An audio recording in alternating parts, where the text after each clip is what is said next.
Пригответе се да чуете история, която звучи като най-мрачния холивудски трилър, но е ужасяващата реалност на една нация, превърнала се в епицентър на кървава война за наркотици. Представете си държава, където кокаиновите маршрути се пресичат с екватора, където тихоокеанските пристанища са станали врати за бялата отрова към севера и където само за 2 десетилетия една мирна република, известна на света със своите Галапагоски острови и износа на банани, се е трансформирала в една от най-кървавите арени на наркотрафика на континента. Забравете всичко, което сте чували за латиноамериканските картели, за колумбийските кокаинови барони и мексиканските империи на насилието. Това, което се случи в Еквадор през 21 век, се превърна в кошмар от нов тип, експлозивен коктейл от географска обреченост, корупция и поколение млади убийци, за които човешкият живот не струваше повече от пачка еднодоларови банкноти. И в самия епицентър на този ураган от кръв и кокаин стоеше човек, чието име караше цялата страна да трепери. Хосе Адолфо Масияс Вилямар, известен като Фито. Това не е легенда от миналия век, нито герой от холивудски трилър. Той е архитектът на престъпна империя, роден в мизерията на пристанищен град и превърнал се в най-издирвания престъпник в Еквадор. Човек, чието заповеди от затворническата килия убиваха политици, журналисти и стотици затворници в цялата страна. На 30 септември 1979 година, в пристанищния град Манта, провинция Манаби, по Тихоокеанското крайбрежие на Еквадор, в семейство, чието име никога не стигаше до вестниците и чието съществуване беше невидимо за статистиката, се роди момче, наречено Хосе Адолфо. През тези години Манта беше скромен рибарски център с население от около 50 000 души, където повечето жители изкарваха прехраната си, работейки на доковете, в консервни фабрики или с малка търговия по пазарите. Масияс израсна в един от онези квартали, където асфалтът по улиците беше лукс, водопроводът работеше на прекъсвания, а електричеството беше спирано всяка вечер. Семейството му принадлежеше към онзи социален слой, който икономистите наричат крайна бедност. Бащата се издържаше с временна работа по кейовете, майката продаваше по улиците, а децата растяха в претъпкани стаи, където 3 или 4 души спяха на едно легло. Но Манта и близкият град Чоне, разположен на 30 км навътре в провинция Манаби, през 80-те години преживяваха тиха трансформация, която десетилетие по-късно щеше да избухне в кърваво насилие. Еквадор, притиснат между Колумбия на север и Перу на юг, два от най-големите производители на кокаин в света, започна да се превръща в транзитен коридор за наркотици. Географията беше безмилостна. 1000 км тихоокеанско крайбрежие, десетки малки пристанища и заливи, слабо контролирана граница с Колумбия, през която колумбийските картели от Кали и Меделин прехвърляха кокаинова паста за по-нататъчно изпращане до Мексико и Съединените щати. Крайбрежието на Манаби с неговите изолирани заливи, където патрулите на военноморските сили не достигаха, стана идеално място за разтоварване на Go Fast – бързи лодки, доставящи товара от Колумбия. Към края на 80-те години през Манта и съседните пристанища преминаваше, според оценки на американската ДЕА, до 30% от целия кокаин, насочен от Южна Америка на север. Тази нова икономика изискваше работна ръка и я получи. Младежите от бедните квартали на Манта, Чоне, Порто-Виехо и Гуаякил, за които месечният доход на пристанищен работник от 40 или 50 долара беше таванът на възможностите, намериха в наркотрафика шанс да спечелят за една нощ толкова, колкото бащите им не виждаха за цяла година. Първите банди се формираха спонтанно, групи от тийнейджери, които срещу 300 или 500 долара пазеха разтоварването на плажа, превозваха бали кокаин с пикапи в вътрешността на страната или просто държаха уши отворени, предупреждавайки за пристигането на полицията. В края на 80-те и началото на 90-те години тези групи все още нямаха имена и структура. Те бяха временни, променливи, управлявани от местни авторитети, чието имена потънаха в забвение. Хосе Адолфо Масияс Вилямар израсна именно в тази атмосфера. На 10 години, към края на 80-те, Той вече виждаше как съседските момчета, които още вчера ритаха топка на прашен терен, изведнъж се появяваха с нови маратонки, златни веришки и мотоциклети. На 12 години той разбираше откъде идват тези пари. Образованието в неговия квартал беше фикция. Училищата работеха на прекъсвания, учителите получаваха мизерни заплати и не се появяваха на уроци със седмици, а самите сгради се рушаха от разруха. Повечето деца напускаха училище след началните класове, отивайки да работят. Кой на строеж, кой на пазара, кой в морето, заедно с рибарите. Масияс не беше изключение. Според данни, появили се по-късно в съдебните досиета, той напуснал училище на 13 години, без да завърши дори 6-ти клас. Нямаше алтернатива. Или мизерия, или престъпност. А престъпността плащаше по-добре.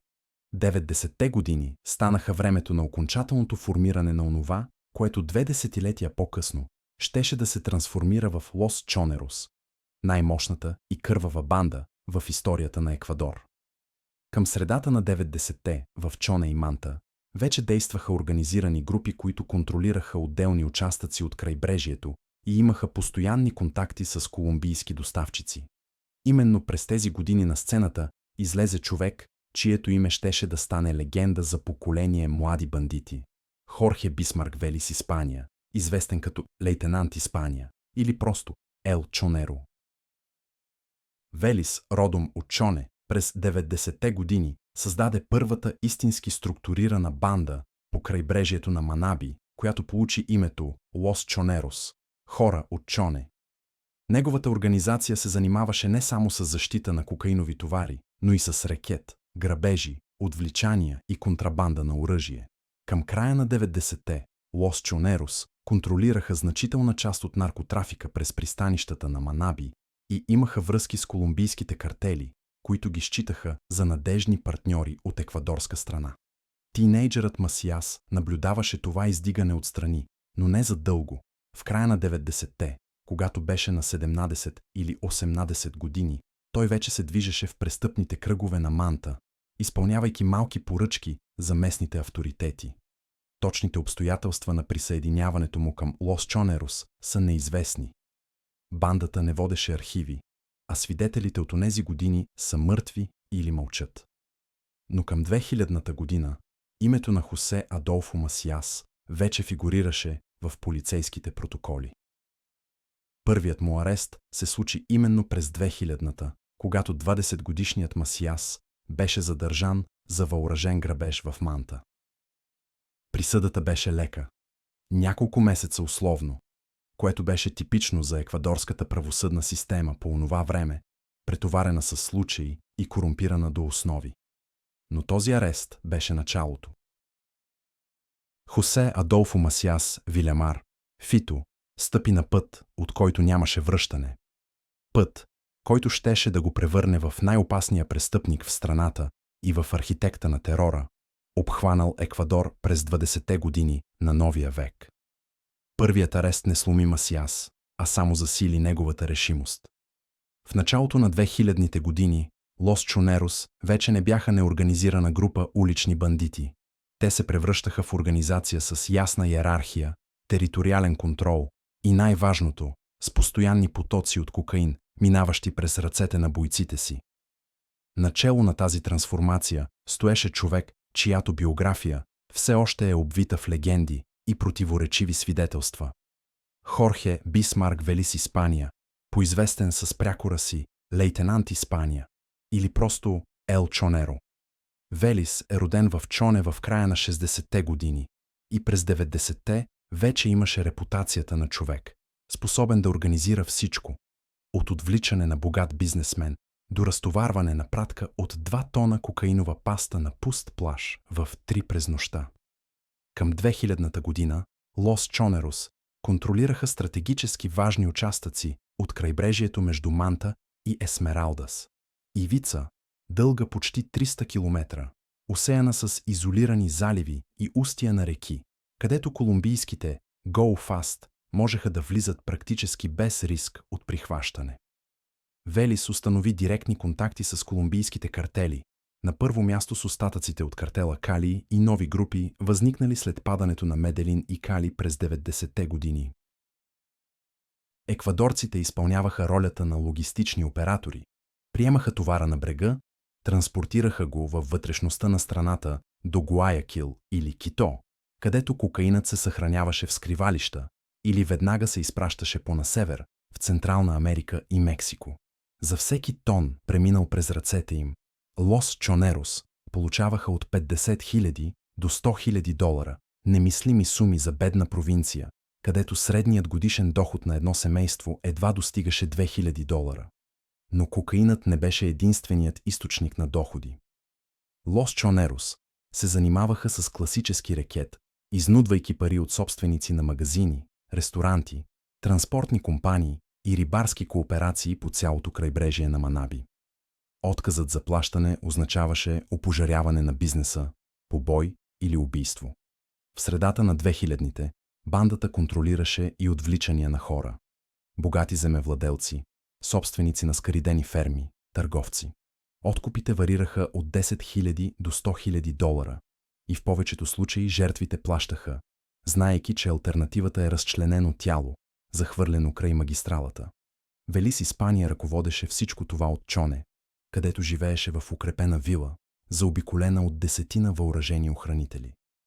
Местната полиция не го пипаше, отчасти от страх, отчасти благодарение на щедрите месечни подкупи, които Велис раздаваше сред началниците на участъци и прокурорите. Масяс през тези години беше един от многото млади изпълнители в структурата на Лос Чонерос, но вече се отличаваше.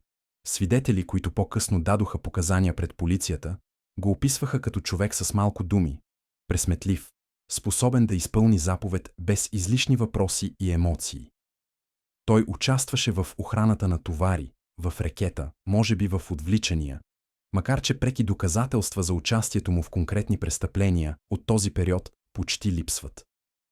Еквадорската полиция в началото на 2000-те години беше толкова слаба и корумпирана, че разследванията се водеха формално, делата се закриваха срещу подкупи, а свидетелите предпочитаха да мълчат, знаейки, че за донос могат да платят с живота си.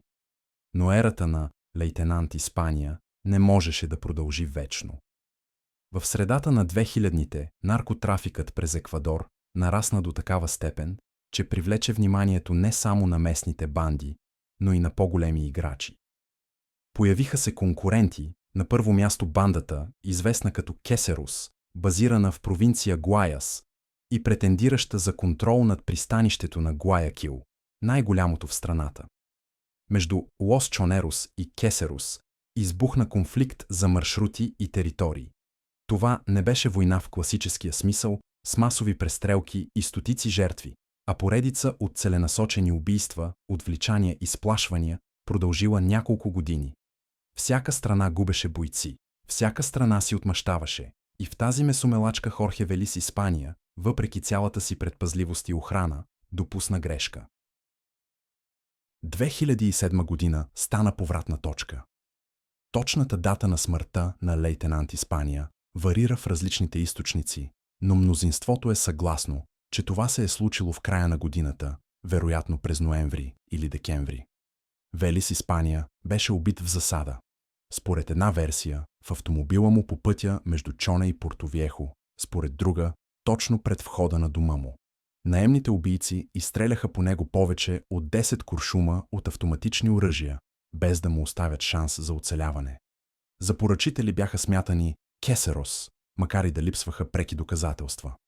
Смъртта на основателя и лидера можеше да стане краят на Лос Чонерос. Много банди се разпадаха след смъртта на харизматичен главатар. Но това не се случи. Напротив, убийството на лейтенанта само ожесточи останалите бойци и ги тласна към още по-голяма организация. Мястото на Велис беше заето от друг човек, чието име скоро щеше да стане синоним на терор в Еквадор. Хорхе Луис Самбрано Гонсалес, известен като Ръскиня. А до него, в сянка набирайки сила и влияние, се издигаше младият, амбициозен и абсолютно безмилостен Хосе Адолфо Масиас Вилемар, който беше само на 28 години, но вече беше успял да вкуси от кръвта, парите и властта. Хорхе Луис Самбрано Гонсалес когото в престъпния свят на Еквадор познаваха с прякора Ръскиня или просто Джей.Ел. Не беше случайен наследник на убития лейтенант Испания. Самбрано, роден вероятно в средата на 70-те години в същата провинция Манаби, премина всички стъпала на престъпната йерархия. От уличен разбойник до доверен командир на Велис, отговарящ за логистиката на наркотрафика и координацията с колумбийските доставчици. Когато в края на 2007 година основателят на Лос Чонерос загина в засада, именно Самбрано притежаваше достатъчно авторитет, връзки и, което е критично важно, контакти с външни партньори, за да задържи бандата от разпадане и да я поведе напред. Неговото издигане не беше безкръвно.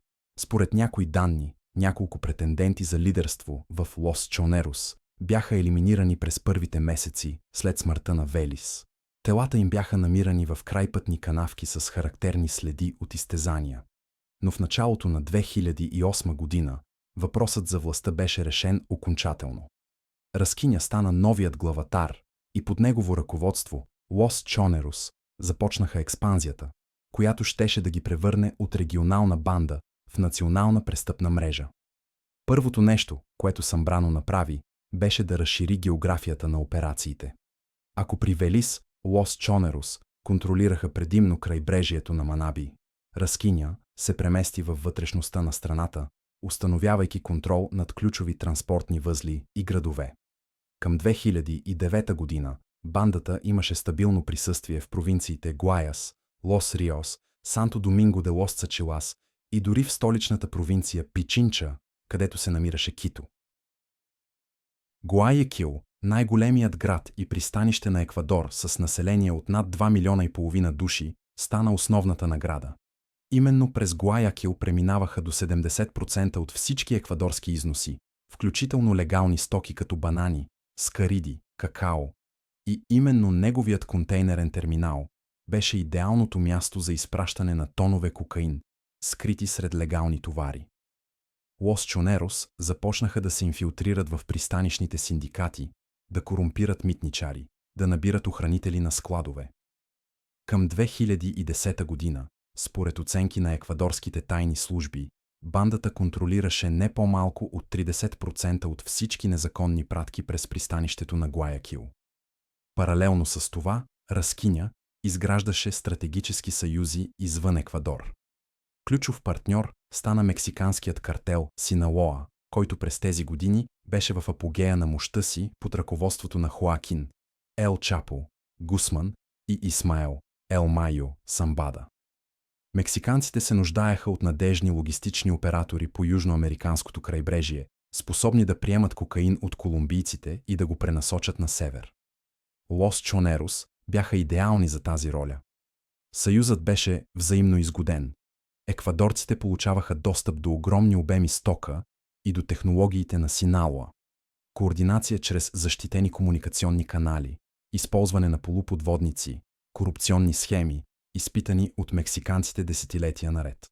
В замяна, Лос Чонерос гарантираха транзита и предоставяха своята инфраструктура. Към края на 10-те години през ръцете на Ръскиня преминаваха, според данни на американската ДЕА, от 50 до 80 тона кокаин всяка година, което при цена на едро от около $10 000 на килограм в Еквадор означаваше оборот от 500 милиона до $800 милиона годишно. Но наркотрафикът беше само едната страна на монетата. Лос Чонерос диверсифицираха приходите си, превръщайки се в многопрофилна престъпна корпорация. Изнудването стана систематично. Всеки бизнес в зоните под контрола на бандата плащаше импуесто, данък, от $200 до $2000 месечно в зависимост от размера на предприятието. Отказът за плащане означаваше опожаряване на бизнеса, побой на собственика или убийство. Отвличанията на хора се превърнаха в поточна линия. Жертви ставаха не само богатите, но и представители на средната класа, лекари, адвокати, собственици на малки магазини. Откупите бяха сравнително скромни – от $5000 до $20 000, но броят им компенсираше.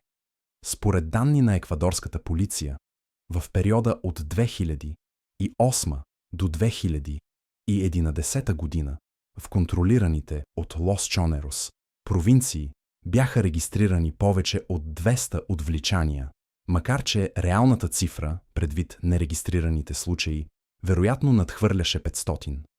В тази растяща империя Хосе Адолфо Масиас Вилямар се изкачваше все по-нагоре.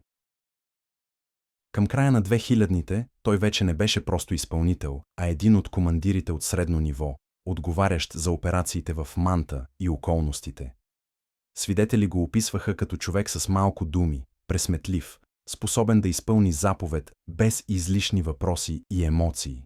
Той участваше в охраната на товари, в рекета, може би в отвличания, макар че преки доказателства за участието му в конкретни престъпления от този период почти липсват.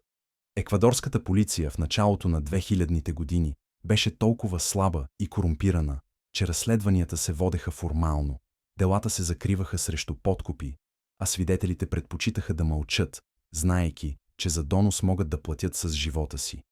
Но издигането беше прекъснато през 2011 година. Масиас беше арестуван от еквадорската полиция по обвинения в наркотрафик, организирана престъпност и участие в убийства. Точната дата на ареста и обстоятелствата варират в източниците, но резултатът беше недвусмислен. Съдът го осъди на 34 години лишаване от свобода, една от най-строгите присъди в еквадорската практика по онова време. Масиас беше настанен в затвора Ла Рока, институция с максимална сигурност, построена на остров в залива на Гуаякил. За повечето престъпници това би означавало край на кариерата. Но за Хосе Адолфо Масиас Вилямар това беше само преход към ново стъпало, от което в крайна сметка той щеше да превърне Лос Чонерос от улична банда в затворническа империя на терора, управлявана отзад решетките. Затворът Ла Рока, разположен на скалист остров в залива на Гуаякил, на 12 км от континенталното крайбрежие, се считаше за най-охраняваното пенитенциарно заведение в Еквадор. Построен в началото на 2000-те специално за задържане на най-опасните престъпници, той беше заобиколен от вода, бодлива тел и 6-метрови бетонни стени, оборудвани с охранителни коли с въоръжени пазачи. Според идеята на властите, това трябваше да стане еквадорският Алкатрас, място, от което е невъзможно да се избяга. Но създателите на тази система подцениха две неща. Първо, дълбочината на корупцията, която разяждаше еквадорската пенитенциарна служба до основи. И второ, решимостта на хора като Хосе Адолфо Масиас и Хорхе Луис Самбрано, за които стените на затвора не бяха край на кариерата, а само временно препятствие. Масиас попадна в Ла Рока през 2011 година след издаването на присъдата и почти веднага откри, че е в добра компания. Тук беше задържан и Раскиня Самбрано, арестуван приблизително по същото време по сходни обвинения – наркотрафик, организирана престъпност, поръчкови убийства. Заедно те съставляваха ядрото на ръководството на Лос Чонерос и едновременното им задържане би могло да парализира бандата. Но това не се случи. Напротив, затворът се превърна за тях в команден център, откъдето чрез мрежа от адвокати, роднини и корумпирани надзиратели, те продължаваха да управляват операциите на свобода. Заповедите се предаваха чрез мобилни телефони, които без затруднения се внасяха в килиите срещу подкупи от $300 до $500 на надзирател. Парите пристигаха редовно, наркотрафикът продължаваше, изнудването работеше. Лос Чонерос не само оцеляха без физическото присъствие на лидерите, но и се засилиха, разбирайки, че дори арестът не може да ги спре. Но Масиас и Самбрано не възнамеряваха да останат зад решетките 34 години. Към края на 2012 година в Ла Рока назря план за бягство, в който бяха замесени най-малко 18 затворници и, което е критично важно, няколко служители на затвора. Подготовката продължи месеци, събираха се инструменти, изучаваха се смените на охраната, уговаряха се с лодкари на сушата, подготвяха се скривалища. Парите, както винаги, решаваха всичко. Според данни, появили се по-късно в хода на разследването, за организирането на бягството са били похарчени не по-малко от $100,000. Сума, която доказва, че това не е било спонтанно действие от отчаяние, а внимателно планирана операция. На 11 февруари 2013 година, рано сутринта, 18 затворници, включително Масияс и Самбрано, успяха да излязат от килиите си. Официалната версия гласеше, че са взели за заложници 14 надзиратели, като са обезоръжили някои и са използвали заплахи с насилие, за да принудят останалите да отворят вратите и да деактивират алармата. Но свидетели сред затворниците по-късно разказаха друга история. Охраната е действала в сговор, сама е отворила килиите и е съпроводила бегълците до изхода, получавайки за това от 10 000 до 20 000 долара на човек. Както и да е станало, групата достигна до крайбрежната зона на острова, където ги чакаха моторни лодки. Бягството се осъществи през река Дауле, която се влива в близкия залив. Затворниците прекосиха водното препятствие и се скриха в мангровите гори от континенталната страна. В момента, когато затворническата администрация разбра какво се е случило и вдигна тревога, бегълците вече се намираха на няколко километра от острова, разтворени в гъсто населените бедняшки квартали на Гуаякил. Реакцията на властите беше предвидимо истерична. Министърът на вътрешните работи на Еквадор обяви национална операция за залавяне на всички 18 бегълци, обещавайки награди от 5000 до 15 000 долара за информация за всеки. Полицията проведе стотици акции в Гуаякил, Манта, Чоне и други градове, където се предполагаше, че Масияс и Самбрано можеха да се крият. Но седмиците минаваха и резултати нямаше. Лос Чонерос притежаваха разклонена мрежа от скривалища и подкрепата на местното население, което или се страхуваше от бандата, или беше купено от нея. Масияс и неговите съратници се придвижваха между сигурни къщи, използвайки фалшиви документи и транспорт, осигурен от бандата. Свободата продължи малко повече от 3 месеца. През май 2013 година полицията, действайки по донос на информатор, проведе серия от едновременни акции в няколко града. Хосе Адолфо Масияс беше заловен в една от къщите в Манта, където се криеше под фалшиво име. Хорхе Луис Самбрано беше арестуван на друго място практически по същото време. От 18-те бегълци повечето бяха заловени през следващите седмици. Те бяха върнати в затвора, добавяйки към първоначалните си присъди допълнителни години за бягството и насилието над надзиратели. Но ефектът от този дързък епизод се оказа далеч от нулев. В рамките на Лос Чонерос, статутът на Масияс и Самбрано скочи до небесата. Те бяха доказали, че са способни на невъзможното, че решетките няма да ги задържат, че системата е прогнила до основи и подкупна. За младите бойци на бандата, тези двамата станаха живи легенди, хора, които бяха предизвикали държавата и почти спечелили. И когато ги заключиха отново в килиите, вече никой не се съмняваше. Затворът нямаше да отслаби Лос Чонерос, но само щеше да ги превърне в това, което щяха да станат в началото на 20-те години. Затворническа империя, която управляваше с страх и кръв отзад бетонни стени. Завръщането в затвора, след неуспешното бягство, можеше да сломи всеки, но не и Хосе Адолфо Масияс и Хорхе Луис Самбрано.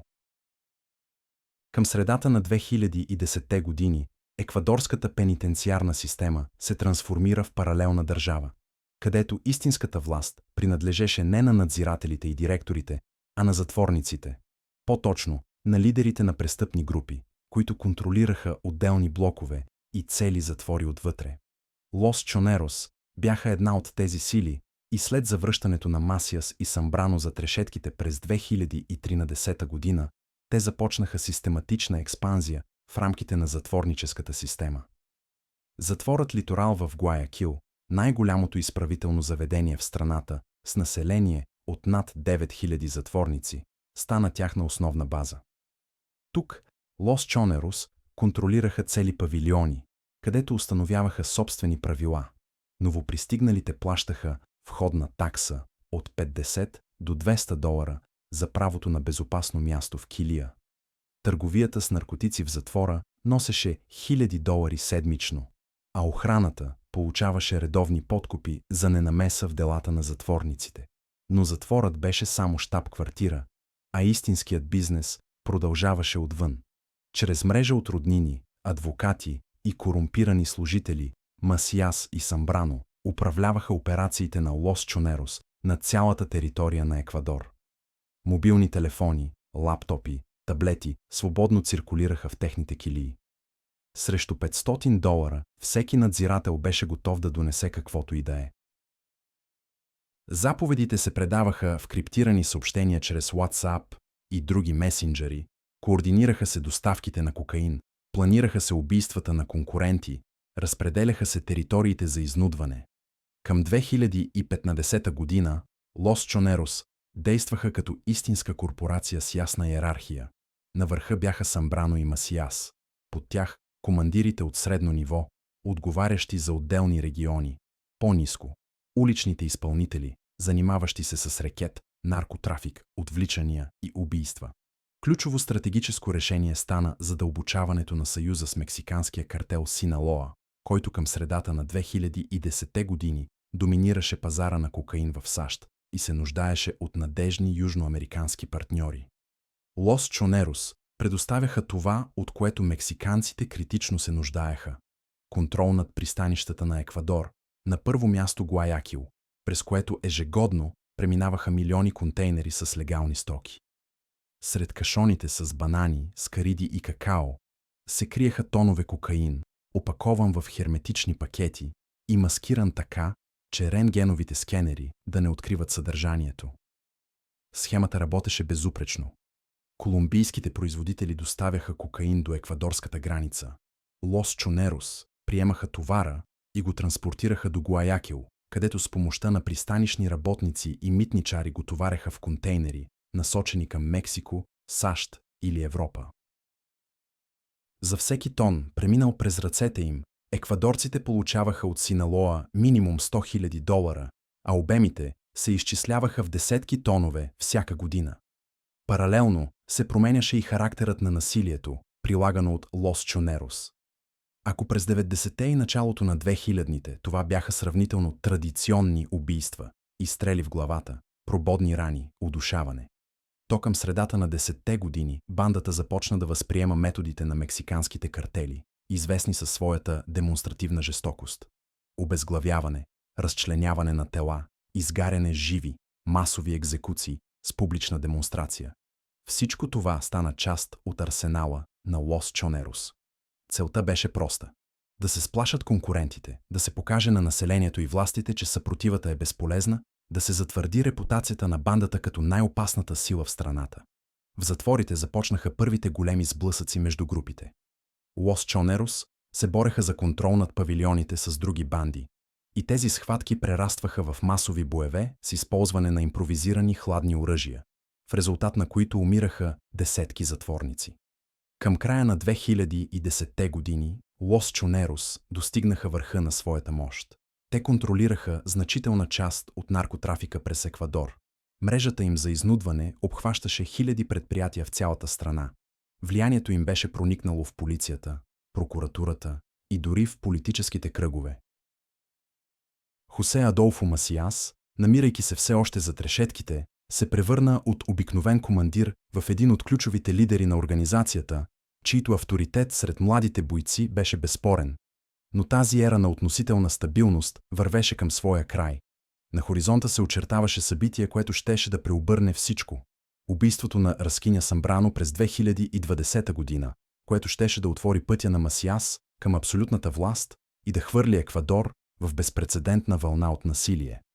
През лятото на 2020 година се случи събитие, което на пръв поглед трябваше да укрепи Лос Чонерос. Но вместо това предизвика верижна реакция на вътрешна война, която превърна Еквадор в една от най-кървавите страни в Латинска Америка.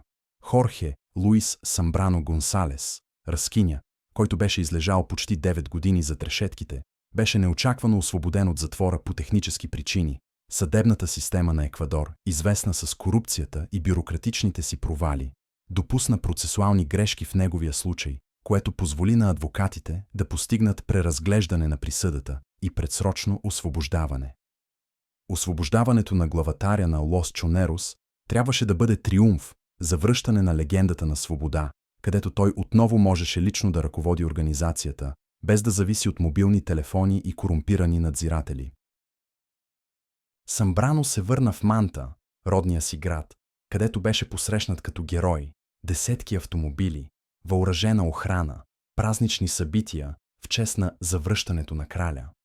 Но през годините, прекарани от Самбрано в затвора, в рамките на Лос Чонерос, бяха настъпили тектонични промени, които той или не забеляза, или подцени. Хосе Адолфо Масиас Вилямар, който все още се намираше зад решетките на затвора Литорал, през тези години беше укрепил властта си сред младото поколение бойци на бандата. Ако Разкиня беше лидер от старата школа, човек от 90-те и 2000-те години, то Фито въплъщаваше новата ера, по-жестока, по-технологична, по-амбициозна. Младите командири на Лос Чонерос, много от които бяха израснали вече в епохата на затворническия контрол и мексиканските методи на насилие, виждаха в Масиас своя истински главатар, този, който разбираше реалностите на 20-те години. Освобождаването на Самбрано създаде опасна ситуация на двойна власт. Формално той оставаше шеф, но фактически значителна част от структурата вече се подчиняваше на Масиас от затвора. Напрежението нарастваше месеци наред. Според някои данни, между Самбрано и Масиас възникнаха разногласия относно стратегически решения. Разпределение на доходите от наркотрафик, съюзи с мексикански картели, методи за водене на война с конкурентни банди.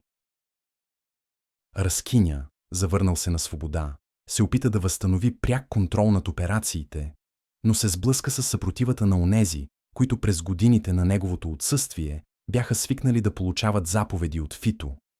Конфликтът достигна критична точка към края на годината.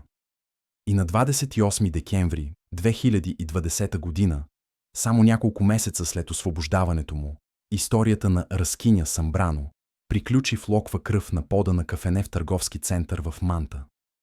Детайлите на убийството, събрани от полицията и свидетели, рисуват картината на професионално поръчково убийство. Самбрано се намираше в кафенето заедно с няколко телохранители, обсъждайки дела на маса във ъгъла на залата. Към обяд в заведението влязоха двама мъже с бейсболни шапки и медицински маски. Елемент, станал обичаен във времето на пандемията от COVID-19 и идеален начин за скриване на лицето. Един от тях се приближи до масата на Самбрано с 9 мм пистолет, вторият остана на изхода, блокирайки пътя. Охраната не успя да реагира. Наемният убиец простреля Разкиня в главата от разстояние по-малко от 2 метра, след което го довърши с още 2 изстрела в гърдите. Цялата операция продължи по-малко от 30 секунди.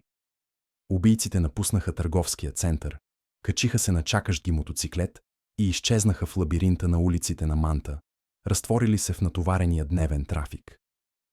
Полицията пристигна 15 минути по-късно, когато тялото на Самбрано вече изстиваше на плочките. Свидетелите, както обикновено, нищо не бяха видели.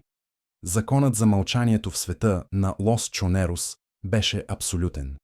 Официалното разследване стигна до задънена улица, но в престъпните кръгове на Еквадор нямаше съмнение кой стои зад убийството. Всички доказателства сочеха Хосе Адолфо Масиас Вилямар, който от килията си в затвора Литорал беше поръчал елиминирането на Разкиня, за да стане едноличен лидер на Лос Чонерос. Мотивът беше очевиден – отстраняване на конкурента на върха на пирамидата на властта. Но убийството на основателя на бандата имаше катастрофални последици за единството на организацията. Не всички в Лос Чонерос се съгласиха да признаят Фито за легитимен наследник. Част от командирите, верни на паметта на Разкиня и смятащи, че Масиас е предал своя съратник, се отделиха и сформираха нови групи. Най-значимата от тях стана бандата Лос Чоне Килърс, наречена така, в чест на родния град на основателя и противопоставяща се на предателите под ръководството на Фито. Едновременно с това се активизираха и други престъпни структури – Лос Лобос, Лос Тигуеронек, Лос Пипос, които видяха в разцеплението на Лос Чонерос възможност да завладеят част от техните територии и пазари. Резултатът беше безпрецедентна вълна от насилие дори за стандартите на еквадорската престъпност. На 23 февруари 2021 година. Само 2 месеца след убийството на Самбрано, в 4 затвора в страната избухнаха едновременно масови безредици и кланета. В затвора Литорал в Гуаякил, в затворите на Куенка, Латакунга и Котопахи бандитски групи, въоръжени с импровизирани ножове, мачете и дори огнестрелни оръжия, се нападнаха взаимно в опит да установят контрол над павилионите. Клането продължи повече от 12 часа, преди военните части да успеят да овладеят ситуацията. Към вечерта беше обявен официалният баланс. 79 загинали затворници, повече от 100 ранени, много от тях обезглавени или разчленени. Снимките от местата на събитията, изтекли в медиите, показваха коридори, залети с кръв, отсечени крайници, тела, изгорени живи. Еквадор все още не беше виждал нищо подобно. Но това беше само началото. На 21 юли същата година историята се повтори. Този път 27 убити в затвора на Латакунга. А през ноември се случи най-кървавото клане. В затвора Литорал в Гуаякил 65 затворници бяха убити за една нощ в резултат на сблъсъци между Лос Чонерос и Лос Лобос. Еквадорската затворническа система окончателно се трансформира в бойно поле, където бандите се бореха за власт, територии и контрол над наркотрафика. И в центъра на този ад, в килията си в затвора Литорал, седеше Хосе Адолфо Масиас Вилямар, сега вече безспорен лидер на Лос Чонерос, архитект на терора, чието заповеди убиваха стотици хора и чиято власт растеше с всяка нова жертва. Затворническите кланета от 2021 година не бяха спонтанни изблици на насилие. Те бяха планирани операции, координирани от конкретни килии, от конкретни хора, и главното сред тях беше Хосе Адолфо Масиас Вилямар. В началото на 2022 година Фито окончателно консолидира властта в Лос Чонерос, елиминирайки всички потенциални конкуренти и превръщайки затвора Литорал в Гуаякил в своя лична крепост.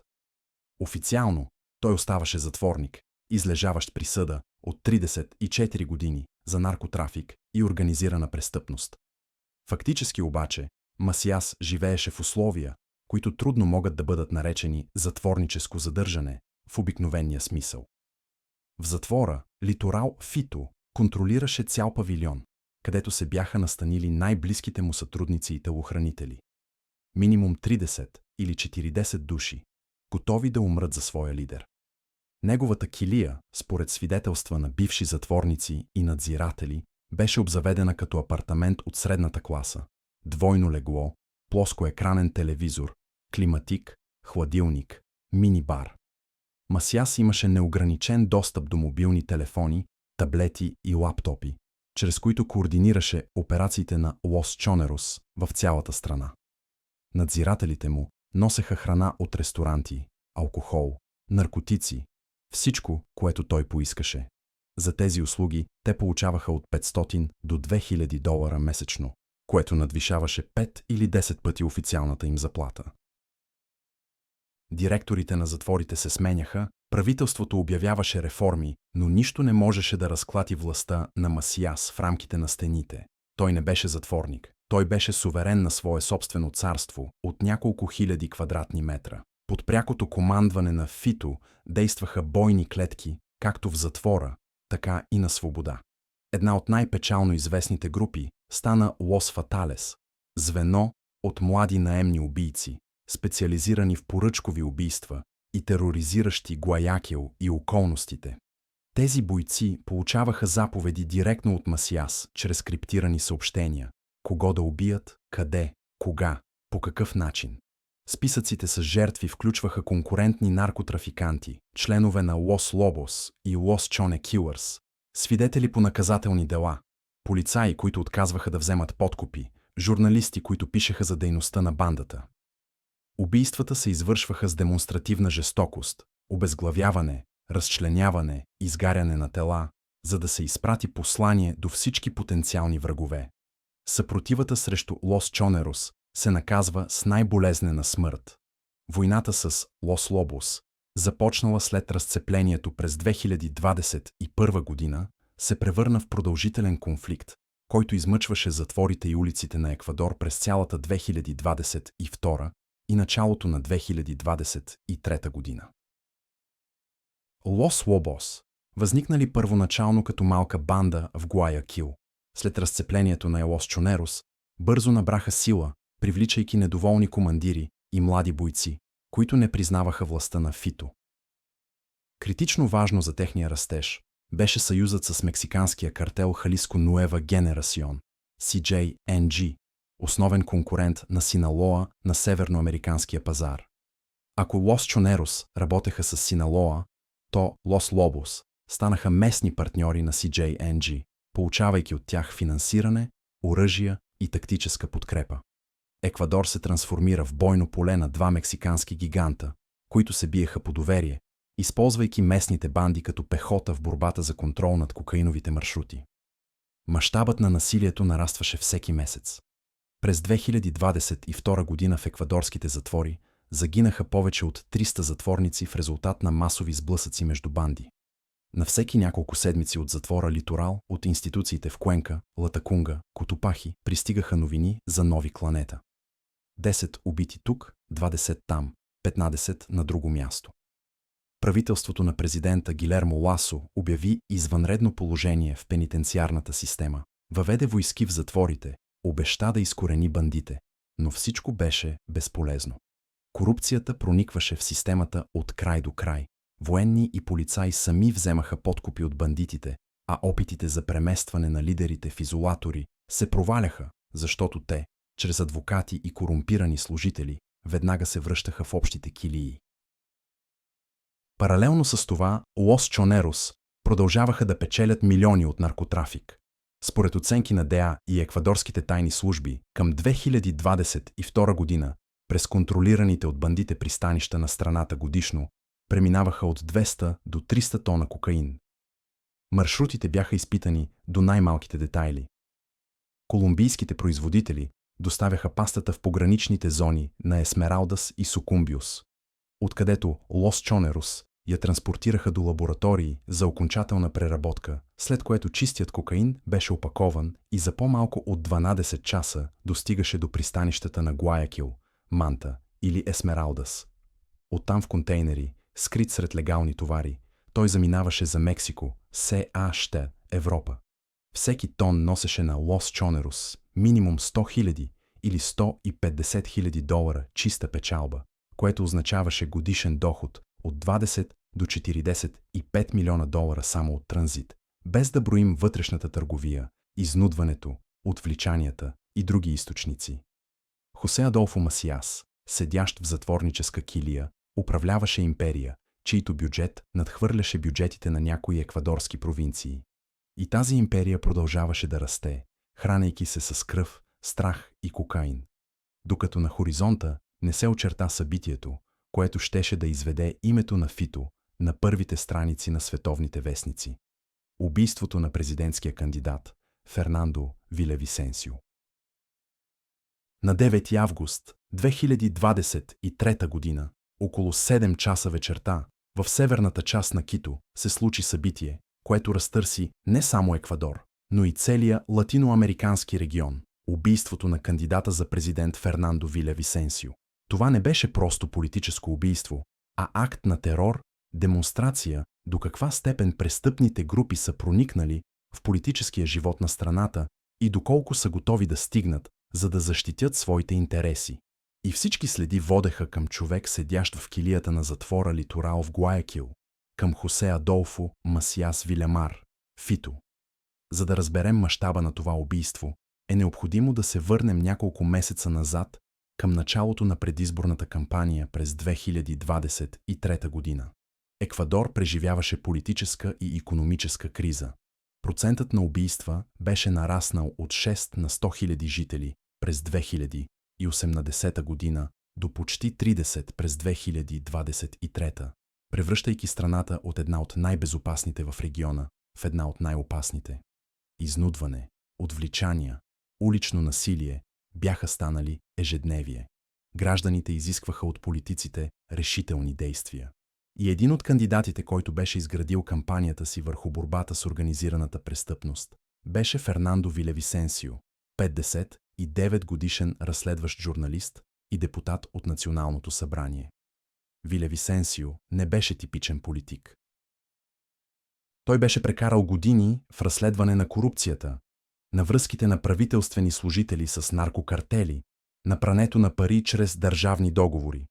Неговите публикации разобличаваха конкретни хора, споменаваха имена, публикуваха документи.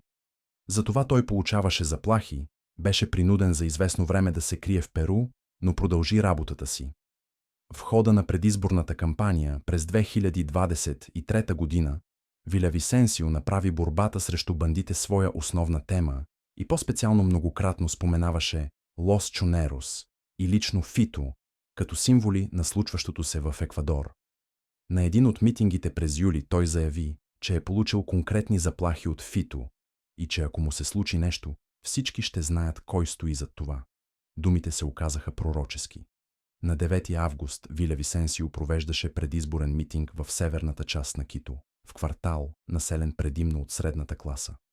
Срещата протече без инциденти, кандидатът говори пред няколкостотин поддръжници, обеща да почисти страната от бандити и се насочи към паркирания бял пикап, където го чакаха охранителите.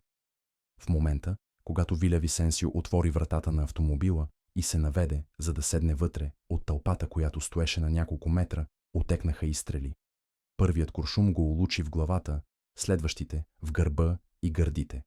Кандидатът се свлече на седалката, охраната му се опита да реагира, но вече беше късно. Наемните убийци бяха поне 3 и стреляха общо около 20 куршума от пистолети, ранявайки още 9 души в тълпата, включително полицаи и случайни минувачи. След това един от нападателите се опита да хвърли ръчна граната към автомобила, но тя не избухна. Или поради техническа неизправност, или защото боецът не успя да извади предпазителя. Охраната на Вилевисенсио и пристигналите полицаи откриха ответен огън.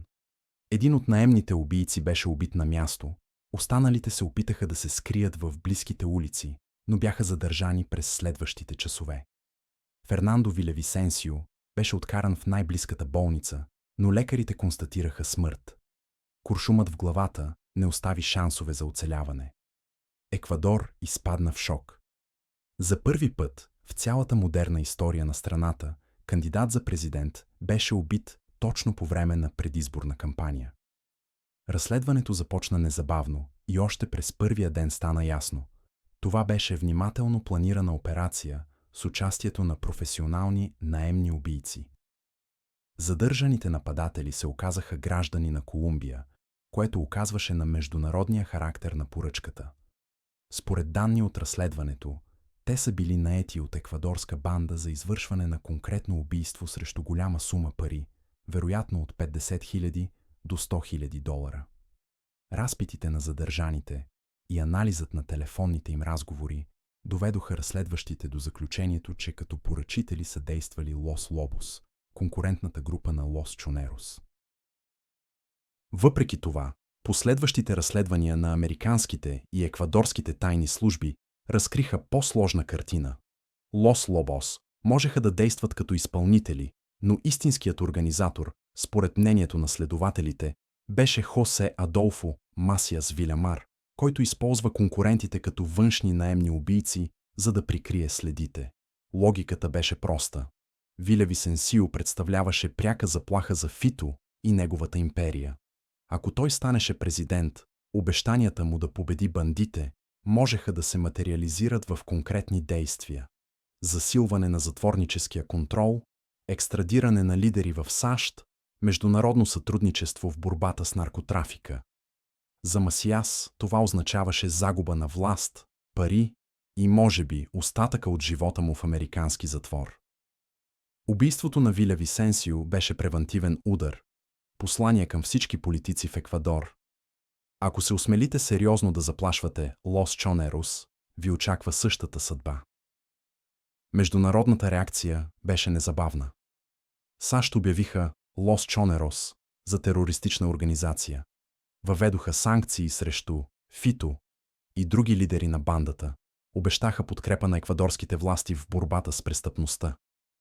Но за самия Масиас, седящ в своята комфортна килия, в затвора Литорал, това беше само абстрактна заплаха.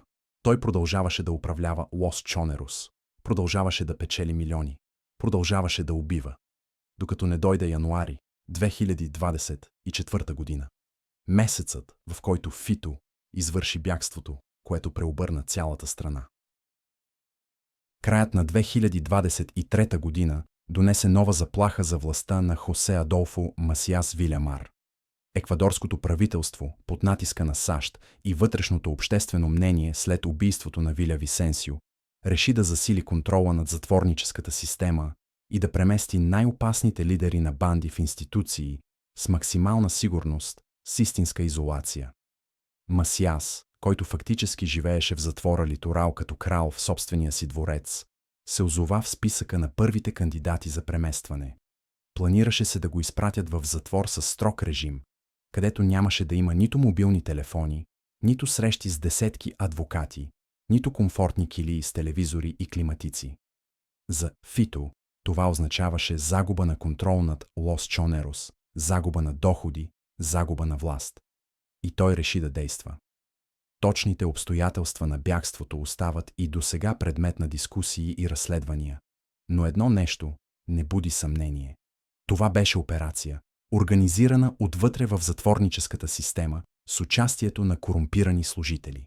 На 7 януари 2024 година, когато затворническата администрация трябваше да проведе планова проверка на килиите, беше открито, че Масиас не е на мястото си. Килията му беше празна, леглото непокътнато, личните вещи изчезнали. Паниката започна незабавно. Директорът на затвора Литорал се свърза с Министерството на вътрешните работи, бяха мобилизирани всички правоохранителни сили, обявено е най-високо ниво на тревога. Но Фито вече беше изчезнал. Официалната версия на властите гласеше, че Масиас се е възползвал от хаоса в затвора и е успял да го напусне през един от участъците, където наблюдението е било минимално или изобщо е липсвало. Но свидетели сред затворниците и анонимни източници сред надзирателите разказаха друга история. Фито излязал от затвора през главния портал, придружен от 2 или 3 охранители, които получили за това от 50 000 до 100 000 долара на човек. Качили го в автомобил, който го отвел до сигурна къща в Гуаякил, откъдето по-късно се преместил на крайбрежието, в родната Манта, където имал десетки скривалища и можел да разчита на подкрепата на местното население, сплашено или купено от Лос Чонерос. Изчезването на най-издирвания престъпник в страната стана катализатор на безпрецедентна вълна от насилие. Още на 8 януари, ден след обявяването на бягството, в цял Еквадор започнаха масови безредици.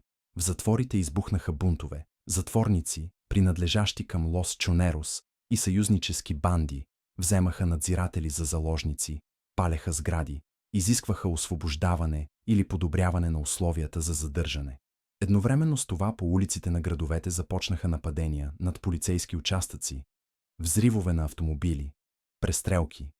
На 9 януари въоръжени мъже с маски нахлуха в прякото предаване на телевизионния канал TC в Гуаякил, вземайки служителите за заложници и заплашвайки да ги убият, ако исканията им не бъдат изпълнени. Излъчването продължи 30 минути. Цял Еквадор наблюдаваше с ужас как въоръжени бандити държат на прицел журналисти и оператори. Специалните части щурмуваха сградата, освободиха заложниците и арестуваха нападателите, но посланието беше изпратено. Лос Чонерос и съюзническите банди бяха способни да атакуват навсякъде и по всяко време. Президентът Даниел Нобуа, който беше встъпил в длъжност само 2 месеца преди тези събития, обяви 60-дневно извънредно положение в цялата страна. Армията беше въведена в градовете, по улиците се появиха контролно-пропускателни пунктове, въведен беше комендантски час в най-опасните квартали. Нобуа публично обяви началото на вътрешна война срещу престъпните групи, наричайки ги терористични организации и заповядвайки на военните и полицията да използват сила за тяхното унищожаване. Това беше безпрецедентна стъпка, За първи път в модерната история на Еквадор, правителството официално обяви война на собствените си граждани, макар и престъпници. Но насилието не спираше. През януари и февруари 2024 година страната беше обхваната от вълна от убийства. Бяха убити прокурор, занимаващ се със случаи на наркотрафик, кметът на малък град, който отказа да плати на Лос Чонерос, няколко полицаи и военни. В затворите продължаваха кланетата. 14 убити тук, 20 там. Общият брой на жертвите през първите 3 месеца на 2024 година надхвърли 200 души. Еквадор се трансформира в зона на военни действия, където държавата се биеше с бандите, а бандите помежду си и с държавата едновременно. Международната реакция последва незабавно. САЩ не само потвърдиха терористичния статут на Лос Чонерос, но и включиха ФИТО в списъка на особено издирваните престъпници, обещавайки награда от $5 милиона за информация, водеща до неговото залавяне.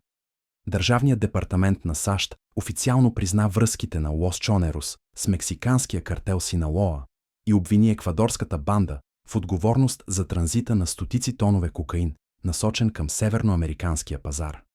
Европейските страни засилиха контрола над товарите от еквадорските пристанища, разбирайки, че значителна част от кокаина, пристигащ в Европа, преминава през Гуаякил и Манта. Но за самия Масиас всички тези санкции, награди и обявявания на война бяха само абстракция. Той беше на свобода, придвижваше се между сигурни къщи по крайбрежието, продължаваше да управлява Лос Чонерос чрез защитени комуникационни канали, продължаваше да печели милиони. В продължение на 18 месеца той оставаше неуловим, превръщайки се в легенда и нощен кошмар на еквадорското правителство до 25 юни 2025 година, когато 10-часова специална операция в Манта сложи край на свободата му. В продължение на 18 месеца ФИТО остана призрак, изплъзващ се от хиляди полицаи и военни, които претърсваха Еквадор в търсене на най-издирвания престъпник в страната. За главата му американското правителство обещаваше $5 милиона. Еквадорските власти разгърнаха безпрецедентно преследване. Инсталираха стотици контролно-пропускателни пунктове по пътищата. Проведоха хиляди акции в Гуаякил, Манта, Портовиехо, Чоне и други крайбрежни градове. Но Масиас сякаш се беше разтворил във въздуха. Тайната на неговата неуловимост се състоеше във факта, че той познаваше територията като петте си пръста. Това беше неговото крайбрежие, неговата провинция, неговите хора. Десетки, ако не и стотици жители на Манаби го криеха за пари или от страх, знаейки, че предателството ще струва живота не само на тях самите, но и на техните семейства. Масиас се придвижваше между сигурни къщи, принадлежащи на подставени лица, сменяше външния си вид, използваше фалшиви документи, избягваше мобилните телефони или използваше еднократни сим-карти, които изхвърляше след едно обаждане. Но дори най-съвършените системи за сигурност имат слаби места и за ФИТО такава точка стана неговата нужда от комфорт и контрол над Лос Чонерос. Той не можеше да изчезне напълно в джунглата или планините. Трябваше му достъп до комуникации, до доверени хора, до инфраструктура, която позволяваше да управлява империята, и това изискваше относителна стабилност на местоположението. Към пролета на 2025 година еквадорските тайни служби, работещи в тясно сътрудничество с американската ДЕА и ФБР, започнаха да затягат обръча на издирването. Анализът на прихванати съобщения, показанията на арестувани членове на Лос Чонерос, данни от агенти под прикритие. Всичко сочеше Манта като най-вероятното място за убежище на Масиас. На 25 юни 2025 година, рано сутринта, специален отряд на еквадорската полиция с подкрепата на военните започна операция в централния квартал на Манта, в блок, обитаван от представители на средната и висшата класа, лекари, адвокати, успешни предприемачи. Целта беше двуетажна вила зад висока ограда, формално принадлежаща на бизнесмен без криминално досие. Агентите обкръжиха сградата, блокираха улицата, разположиха снайперисти по покривите на съседните къщи. Подготвяха се за ожесточена съпротива. Всички знаеха, че Фито е въоръжен и заобиколен от телохранители, готови да умрат за своя лидер. Но когато специалните части нахлуха в къщата, съпротива не последва. Масиас не се намираше в самата къща, а под нея. В хода на претърсването, агентите откриха внимателно маскиран вход към подземен бункер, оборудван под пода на една от стаите. Стълба водеше на дълбочина от няколко метра в помещение от около 30 квадратни метра, обзаведено като жилищен апартамент. Легло, маса, компютър, запаси от храна и вода, вентилационна система. Тук, в тази подземна барлога, беше открит Хосе Адолфо Масиас Вилямар. Операцията по извличането му продължи почти 10 часа. Властите се страхуваха от капани, експлозиви, тунели за бягство. Но в крайна сметка Фито се предаде без да произведе нито един изстрел. Беше изведен на повърхността с белезници, качен в брониран автомобил и откаран в затвор със строг режим, където беше поставен в единична килия под 24-часово видеонаблюдение. Снимките на задържания Масиас обиколиха света. 45-годишен мъж със среден ръст и уморено лице, на което вече нямаше онази бравада, която личеше на по-старите снимки от затвора. Еквадорското правителство празнуваше победата. Президентът Нобоа направи изявление, че ерата на безнаказаността е приключила. САЩ незабавно подадоха искане за екстрадиция, обвинявайки Масиас в международен наркотрафик, транспортиране на стотици тонове кокаин на територията на Съединените щати, участие в транснационална престъпна организация и поръчкови убийства. Федералната прокуратура на източния окръг на Ню-Йорк в Бруклин подготви обвинителния акт, който предвиждаше доживотен затвор без право на предсрочно освобождаване. Съдебният процес обещаваше да стане един от най-шумните в историята на американската борба с наркокартелите. Но въпросът, който остана без отговор, дали падането на Фито означава края на Лос Чонерос? Историята на латиноамериканските картели показва обратното. След ареста на Пабло Ескобар, картелът Меделин се разпадна, но мястото му беше заето от десетки нови групи. След ликвидацията на ръководството на картела Кали, дойдоха Норте дел Вале, Фарк, Елен и други. След ареста на Ел Чапо, Гусман картелът Синалоа не изчезна. Неговият бизнес продължиха синовете му, Лос Чапитос, и той продължи да работи. Лос Чонерос не са един човек, те са система, изкована от десетилетия корупция, мизерия, географска обреченост и неограничено търсене на кокаин в богатите страни на севера. Според данни от края на 2025 година, Лос Чонерос продължават да контролират значителна част от наркотрафика през Еквадор. Тяхната война с Лос Лобос не е спряла. Затворническите кланета продължават. Само през септември 14 затворници бяха убити при друг сблъсък. Съюзът с картела Синалоа се запазва, маршрутите функционират, кокаинът тече на потоци от Колумбия през еквадорските пристанища на север. Нови лидери вече са заели мястото на Масиас. Нови имена са се появили в полицейските бюлетини. Нови осъдени управляват от килиите същия бизнес като Фито. Историята на Хосе Адолфо Масиас Вилямар не е историята на един престъпник. Тя е огледало, което отразява провалите на държавата, позволила на мизерията да генерира армии от отчаяни млади хора, готови да убиват за пари. Тя е историята на корупцията, проникнала в системата отгоре до долу. Тя е историята на войната срещу наркотиците, която светът губи вече половин век, докато търсенето на кокаин в САЩ и Европа остава непроменено. Фито седи в килия, очаквайки екстрадиция, но неговата империя е жива. И докато милиони хора на север са готови да плащат за белия прах, ще се появяват нови Фито, нови Лос Чонерос, нови реки от кръв, заливащи улиците на Латинска Америка. Сега знаете истинската история. Въпросът е, какво мислите? Възможно ли е да се прекъсне този порочен кръг?